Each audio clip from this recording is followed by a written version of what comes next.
So I'm grateful for the endorsement and very thankful to your membership especially.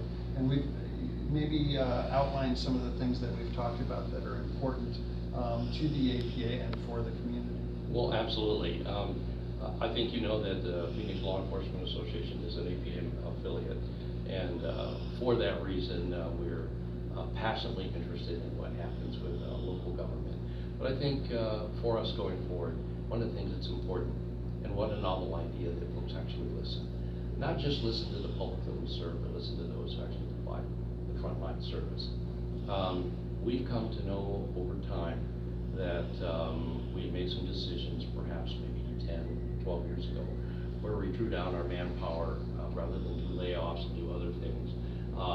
We drew down those numbers through, or tried to do those numbers through retirements and personnel actions and those kinds of things. The only problem with that is it takes about 22 months to make a police officer.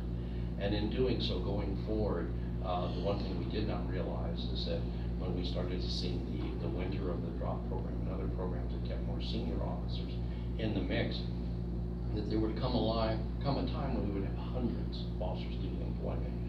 These are our specialists, these are our line personnel, these are our follow-up detectives, and our first line service providers. We are suffering from huge deficits in employable seats, as I euphemistically say, butts and seats.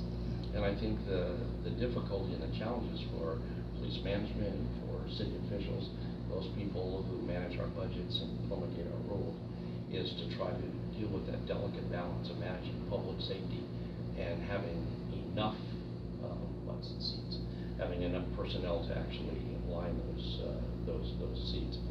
We realize and we thank Police Chief Yonner for the decision to seriously look at and approve two-man cars.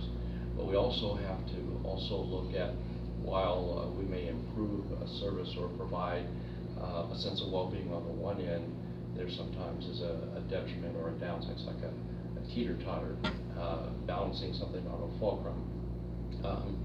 Clearly you can see the benefit on the one side. What you can't see is when the teeter-totter's on the downside is what would happen. And that is, are we going to have any diminishment of other types of services? And if I can interject, specifically, yes. If I understand correctly, you're the expert, approval and authorization of 2 officer patrols is step 1. Having the resources to actually deploy 2 officer patrols is our next step. And at current levels, that's a very daunting task. That is a daunting task. Arguably poor planning choices over the course of the last decade. Over the time, yes, I would say that logistically it's a train wreck. It's something that, while it might have been well intended, it certainly has outlived that well-intended dynamic. You can only do so much. The size of the city of Phoenix is growing ever so slightly, but growing nonetheless. The idea is we begin to count our success to become more attractive to business and industry. We bring more demands for service, but yet we're not significantly increasing our service providers, more specifically those who provide frontline services, law enforcement officers. Ideally, we should have about 2.5 per thousand. We are well under that. As a matter of fact, I think Phoenix alone is holding 600 positions. This is a dynamic that is not just a foible of Phoenix, but is happening not only throughout the great state of Arizona, but nationwide. But that has to be reversed. There are no ifs, ands, and buts about it. This is a dynamic that we can be penny wise, dollar foolish, and the consequence to that is these could very well be circumstances that at some future time will be ill prepared to deal with something rather substantial. And I can't underscore enough, for our friends who are watching, we're down 600 officers since the beginning of the Great Recession. Adding 600 officers simply gets us back where we were. We need to accelerate and go beyond those 600 officers. That's critical, I think. Yes, and I think that the idea that someone is being sensitive, yourself, Dan, of taking a very hard and pragmatic look at that dynamic.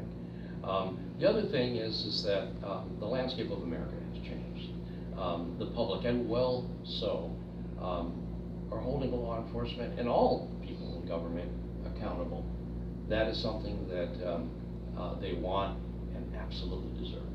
Law enforcement is listening, but it sounds to me that you are also listening.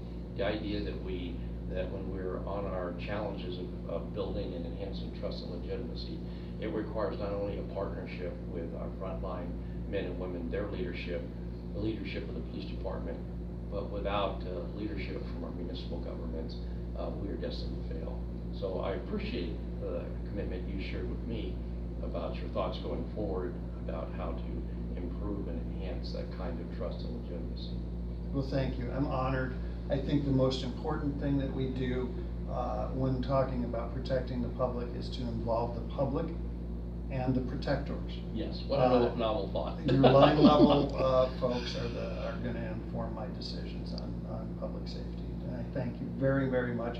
I've been endorsed. That's good for you, the neighbors of District 3. Thank you very much. Thank you. Thank you, Mr. Chairman. Yes, sir. You bet.